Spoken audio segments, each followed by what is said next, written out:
Yan, isang magandang araw sa inyo mga kamamaw. Ang ganda ng ano ko, ng tambayan ko ngayon. Eh, no? Nandito ako ngayon sa park. Yan, nandiyan ako sa park. Pangin lang si kamamaw. Yan mga kamamaw, ano bang meron ngayon sa araw na to? Nako mga kamamaw, napaka-interesado. Interesting nung topic natin ngayon. Lalong-lalo na sa mga taong nandito sa Canada. So ano ba yung topic natin? So ito na, panoorin nyo.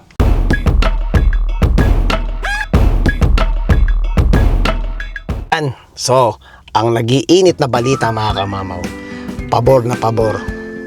Siyempre, para sa lahat ng mga Canadian citizen to or resident, permanent resident dito sa Canada or yung mga tao nandito sa Canada. So, latin na natin lahat. So, actually, buong Canada to mga kamamaw, hindi lang to sa Saskatoon. So, ano ba ito? Ito naman si kamamaw, pinapanabik tayo. So, ito na, sasabihin ko na. Ito na, yung CRA is labas na ng CRA benefits coming in May 2025. Payment date, amount, and eligibility guide. So ayan mga kamamaw, so naglabas na ang CRA. The Canada Revenue Agency CRA offers value benefits program to support Canadians. Here's a detailed guide to benefits schedule for May 2025. So ito talaga lalabas na siya ng May 2025. So may mga bago tayong na bago na yung may mga nadagdagan, merong mga bagong inilabas na ikakatuwa ng mga tao dito dahil when it comes sa benefits, masarap sa pakaramdaman mga kamamaw. So kasi nga hindi ba nagpalit na nga ng Prime Minister, including payments date, amount, and eligibility criteria. Ano ba yung mga to mga kamamaw? Number 1, Canada Child Benefits or CCB. Number 2, Canada Pension Plan or CPP, and Old Age Security OAC. Ito yung sa mga natin yung pag mga magre-retire na. Number 3, Ontario Trillium Benefits OTD. May kumbaga sabi ko nga sa inyo, magkakaiba to, hindi lang sa Saskatoon to. Meron dito na meron sa ibang lugar na wala kami. So ito number 4, Alberta Child and Family Benefits or ACFB. Number 5, Canada Carbon Rebate or CCR. Number 6, ang dami Good and Service Tax Harmonized Sale Tax. GST HST Credit. And then number 7, Canada Disability Benefits or CDB. Tips for ensuring timely benefits payment. So yan na mga kamamo, isa-isay na natin. Ano ba yung mga lumabas na Kasi ako, binasa ko na to, tuwan-tuwa ako, lalo na sa mga makukuha nating pera, sabi natin dagdag budget sa mga mamamayan ng Canada. So ayan, number 1, Canada Child Benefits. So yan, para to sa mga may anak na dito sa Canada. Payment date, May 20, 2025. This coming May 2025 ay amount is up to 645.91 per month for each child under 6 years. So yan sa mga bata. So syempre tayo may baby tayo, di ba? Madadagdagan kahit papaano, malaking bagay ito na may pambili ng gatas, diaper, tsaka sa mga bagay na kailangan ng baby, malaking bagay ito. Then up to 547.50 per month for each child age 6 to 17 years old. So ayan. So kung talagang sabi nga nila dito makikita mo naman yung mga Canadian minsan daming anak, 'di ba? Alas minsan talagang kumbaga ba mahirap mga kamama, honestly. Even ako na-experience ko yung pakaramdam ng mga kamama na may bata dito na inaalagaan ka. Mahirap dahil nababawasan ng trabaho mo. Moron yung oras mo ibinibigay mo syempre sa bata. Dahil yung bata, alam mo naman minsan lang maging bata, ayan. So talagang hindi mo masasabing yung schedule natin, lalo dito kung example ko na lang yung sarili ko,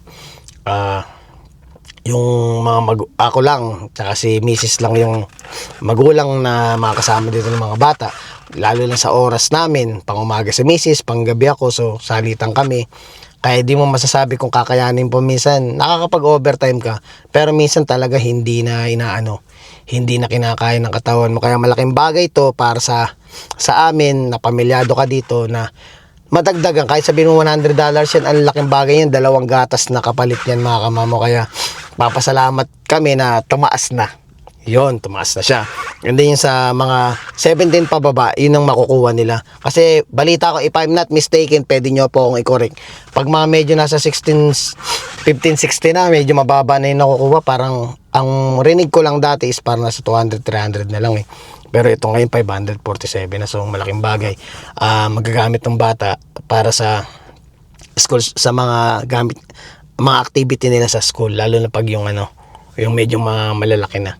So ayan, eligibility, primary caregiver of a child under 18, resident of Canada. So pang permanent resident lang siya talaga, permanent residency.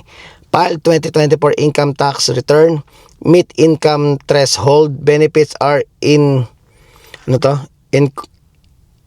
tested. Noted, the Child Disability Benefits or CDB is an additional monthly payment for families caring for a child under 18 with severe prolonged impairment in physical or mental function. So yun, may extra pa bukod pa dito kung talagang wag naman nating pangit kasi sabihin yung may mental disability. Pero bilanggit ko lang to, hindi para kutsain or ano yun yung mga ganong senaryo. Ito kumbaga ba, may dagdag na may makukuha ka na sa, kung nasa 17 pa baba, may makukuha ka ng 500 and then meron ka pang additional sa child disability benefits. So ayan, number 1 pa lang mga kamamo, nag-iinit tong balita natin ha. Ayun, ito, ayon kay Canada Senior Direct Deposit 2025, everything you need to know about payment dates, eligibility, and CRA process. Mark Carney unveils 1,576 monthly support for senior starting April 2025. So ayan o, 1,576 monthly support para sa mga senior citizen dito. And then new OAS, GIS, CPP rates announce how Canadian senior get up to 3,247 monthly in month of May 2025. Nako, medyo hindi ko alam yung ano nito, pero grabe yung perang sinabi niya is napakalaki. Malaking bagay ito, malaking tulong. New 680 GST HST amount coming in May 2025. Payment dates and eligibility explain. Canada PFPT payment to 2025 full guide to dates, eligibility, and provincial benefits for Canadians. So binasa ko lang to. Ito na yung number 2 natin. Dali lang ha. Ito na, number 2, Canada Pension Plan. Ito yung sa mga pag yung paritiro na. CPP and Old Age Security or OAS. Yung pala yung OAS. Ayan. Payment date May 28 sa May 28 na 2025 na effective. Amount CPP varies based on individual contribution. OAS up to 713.34 per month as of Q1 2025. So may makukuha silang 734, pero actually mga kamamo, yung 713.34 malit na bagay yun mga kamamo, pero sabihin natin malaking tulong yun sa mga dito sa mga senior citizen or sa mga paretiro na. Pero syempre kung talagang nagbabayad ka pa ng bahay at talagang hindi pa tapos ang bahay nyo, parang bitin yung 700 na yun ay napaka Kaya dapat bago ka magretiro talaga, nakaplano talaga ang lahat, meron kang mga ekstrang ipon bukod pa doon sa pension na makukuha mo para hindi ka mahirapan kung sakaling dumating ka sa point na magre-retiro ka na. Ayun, eligibility must have made at least one valid contribution to the CPP and be at least 60 years old. So ayan, 60 years old yung sinasabi nilang edad mo kapag nag-apply ka dito sa Canada Pension Plan and Old Age Security. OAS, ano pala yun sa pension plan pala yung 60 years. Yung OAS, Canadian citizen or legal resident age 65 or older with at least 10 years of residency in Canada after age of 18. So ayan, so magkaiba siya. Sa CPP is 60 years old ka lang. Sa OAS, sa Old Age Security is 65 ka dapat, and then make sure na 10 years kang residente ng Canada at the age of 18. Yun. Number 2. Ito pala, meron pa palang yung notes nung number 2. Amount may vary based on individual circumstances and are subject to annual adjustment. So, pa rin siya, hindi pa rin siya yung totaling yun ng mo pa rin. Pag in-apply mo na siya, dun malalaman lahat. Based din siguro dun sa parang kasi usual dito sa atin may pension kaming binabayaran conforme pa rin dun sa sa working hours din siguro. Minsan alam ko sinasama din yun yung working hours ng trinabaho mo since first and the last time na nagtrabaho ka sa kumpanya mo. Parang gano'n ang basehan nila Kasi kung late ka na nagtrabaho, like at the age of 40 ka na nagsimula, tapos nag-retire ka na 25, so 25 years lang. What more pa yung 18 years old ka, nagtrabaho ka, tapos nag-retire ka 65, mas malaki makukuha nun. So number 3, Ontario Trillium Benefits. So sa Ontario to, hindi naman yung Saskatchewan dito. Ontario Trillium Benefits or OTD. Payment May 9, 2025. Amount varies based on eligibility for the Ontario Energy and Property Tax Credit. So and ito na yung mismong parang ito na yung pinakapagbabasehan kung bakit ka makakakuha ng ganito. The Northern Ontario Energy Credit and the Ontario Sale Tax Credit. Eligibility. Resident on Ontario December 1 to 2024. So kailangan residente ka ng Ontario ng December 31, 2024 up to now, up to present. So ayan. Filed 2024 income tax return. So yun yung mga niya. Meet income and age criteria specific to each component of the OTD. Yan. Noted, the OTD is combined payment and payment of the 3 credits mentioned above. Number 4. May pa tayo, may number 4 pa lang tayo, may 4 pa. Kung kasama to number 4. Alberta Child and Family Benefits. So, nung binasa ko ito, nagulat ako na may ganito pala sila. So, ito, i-share ko na lang din syempre sa mga sa mga manonood na mga taga-Alberta. Ito ay para sa inyo. Ayun. Alberta Child and Family Benefits or ACFB. Payment date sa May 27, 2025 na siya. Amount up to 1,330 per year. For families with 1 child, amount increase with number of children. So kung mas marami yung anak mo, mas pwedeng lumaki pa to. Pero syempre, man to, ang binibigay niya hindi monthly to, 1,330 per year to. So parang one time give lang to, pero kung sandamakmak yung anak mo, marami ka, mas malaki pa siguro makukuha mo. Ang sinasabi lang is 1,330 para sa isa lang yung anak. So eligibility, resident of Alberta, have children under 18.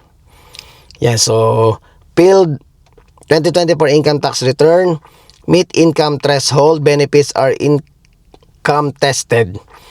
Note, the ACFB is non-taxable. So automatic iyon na yun. Kung magkano yung makuha mo, wala nang bawas yun. Kasi usual, pag may minsan na ibibigay tayo na mga benefits or anything na sa trabaho or mga nakukuha natin, minsan tinatax pa yun So ito, non-taxable na siya. So hindi na siya mababawasan. Kung ano yung binigay niyang presyo, as is na yun. Amount paid to families with children under 18 years of age. So ayan. Number 4 na tayo. Number 5. Canada Carbon Rebate. So kasama kami dito. Canada Carbon Rebate.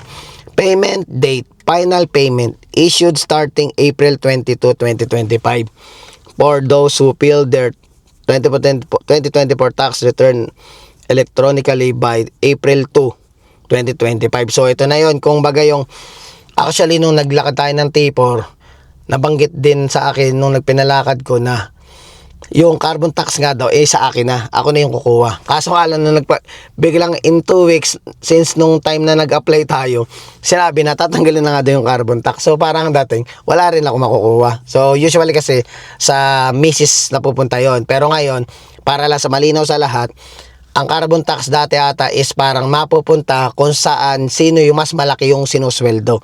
Kung sino yung mas malaki yung sinusweldo sa trabaho, yun yung nakakakuha dapat ng carbon tax, hindi yung porke lalaki ka is misis na. Parang ganun. Yun yung pagkakaano ko sa ngayon sa nung nilipat sa akin, parang yun yung pagkaka-explain sa akin. Pero kasi usual talaga napupunta sa misis.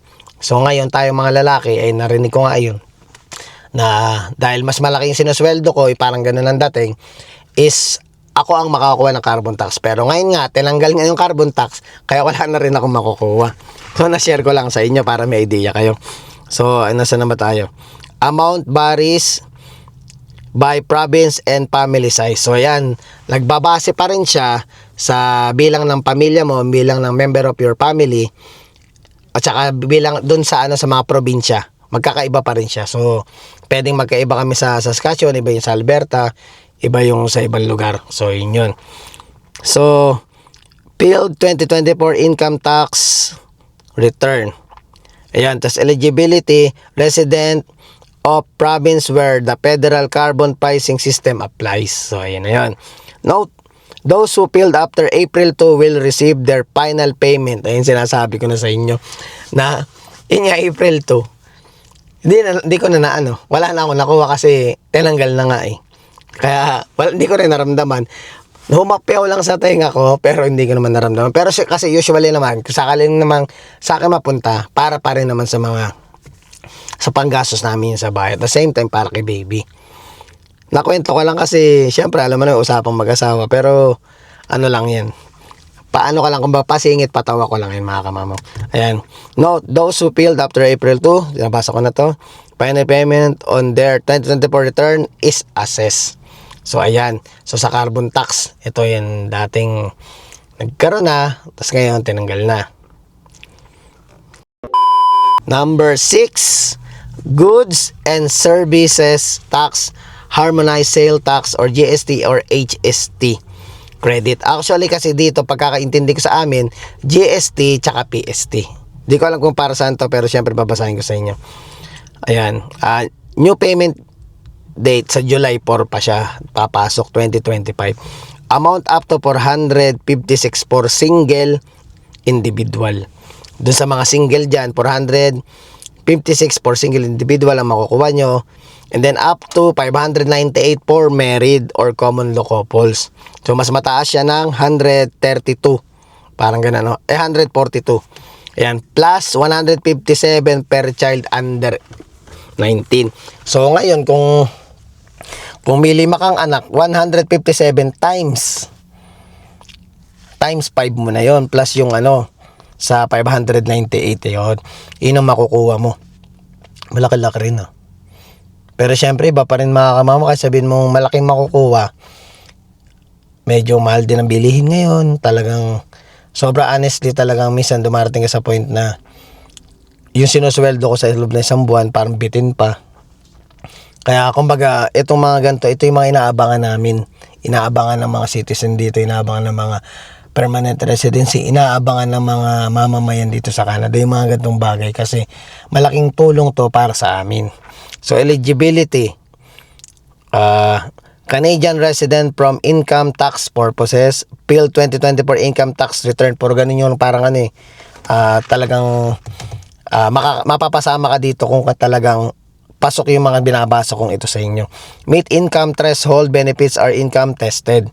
Note, the GST and HST credit is issued quarterly. So, ibig sabihin, 4 na beses mo itong makukuha sa loob ng isang taon. So, 4 times mo yan. Oh, malaki. Iniisip ko pa lang to kasi nabanggit ko nga kung 5 yung anak mo. Grabe, di ba? Pero kasi mga kamama, iba pa rin talaga. Ito, sisingit ko lang Although ito may mga nakukuha ka gantong kalaki.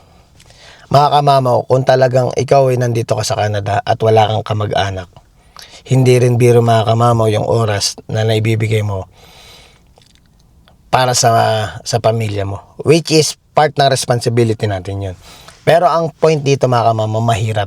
Hindi katulad sa Pinas na nakasanayan natin na pag gusto nating lumabas lang sandali or para mag-unwind, meron tayong mapapakisuyuan na tao.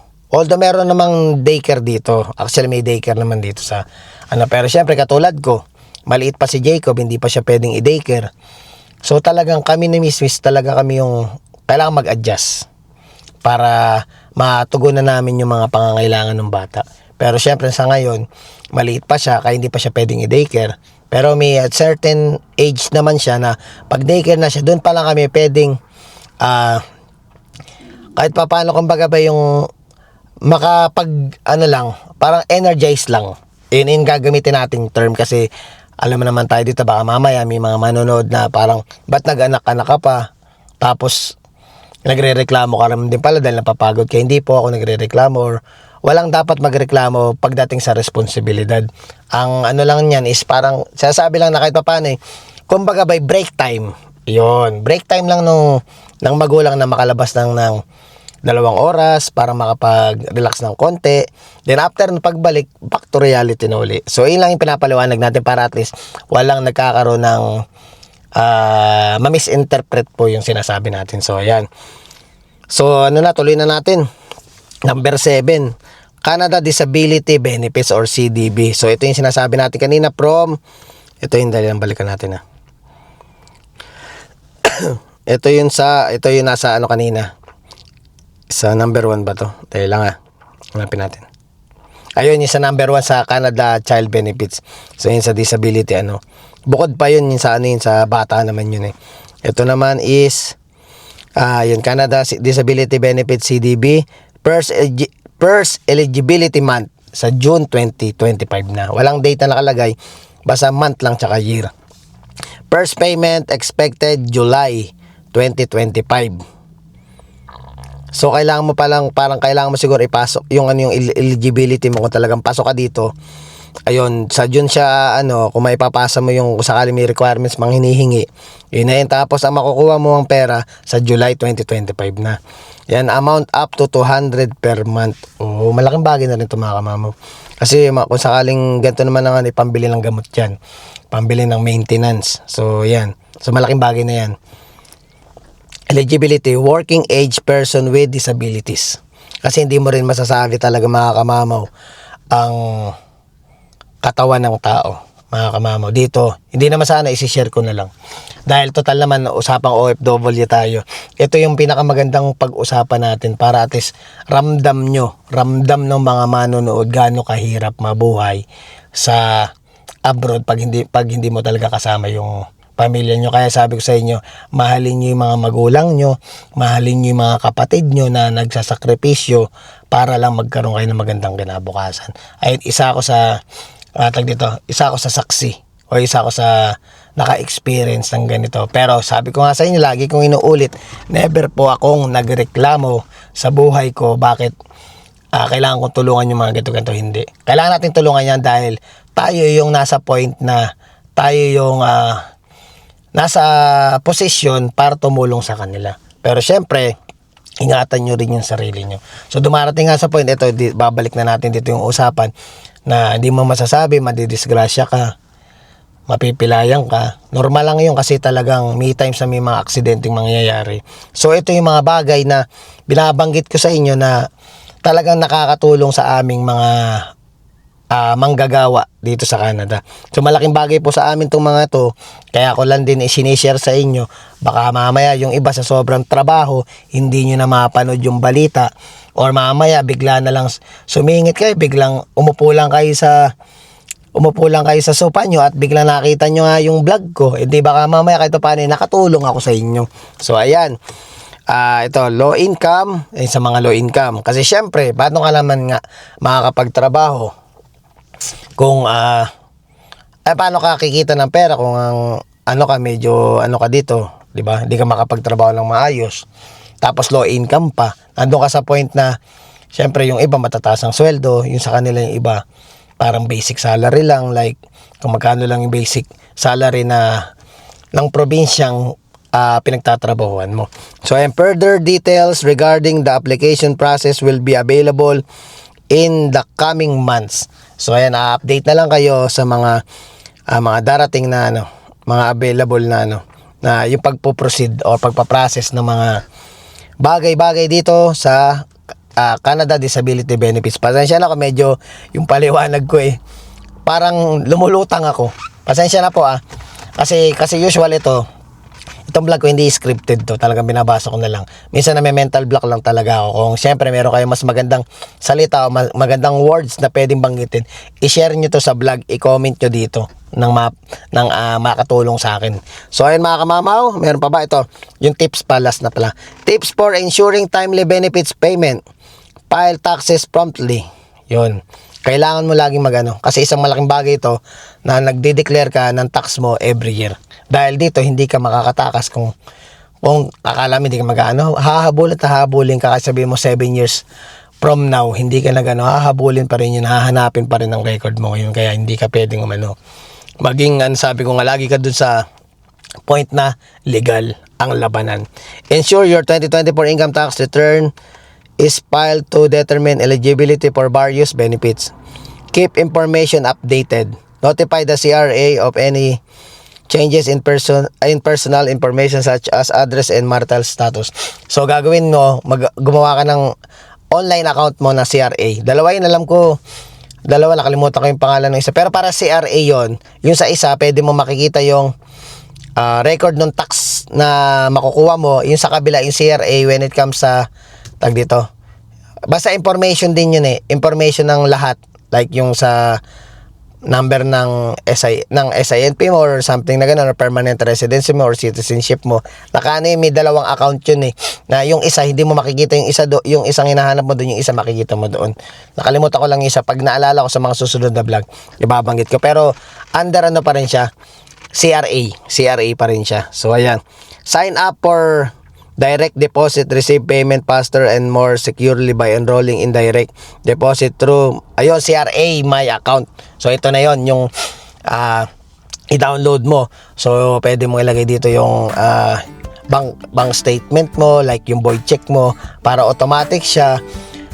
Hindi na siya papadala ng cheque sa inyo na hindi na aabangan mo sa mailbox, baka mamaya makuha pa ng iba. Although sabihin naman, hindi naman nila magagamit yun dahil sa'yo nakapangalan yun. Pero ibig sabihin, na sobrang tagal mo, hihintayin mo na kung sakaling mawala, magre-request ka na naman ng iba. Hindi katulad kung direct deposit siya, automatic siya, from time to time or day to day talaga, papasok doon mismo yung yung perang makukuha mong benepisyo dito sa Canada. So ayan, maraming salamat sa inyo mga kamamaw. Sana nag-enjoy kayo dahil ako, nag-enjoy ako kumbaga parang malaking tulong sa amin dito sa Canada itong mga klaseng ganitong benepisyo. So maraming salamat. Kung nagustuhan nyo yung vlog mga kamamaw, mag-comment down below and then paki-like and share na rin tong vlog natin. See you mga kamamaw.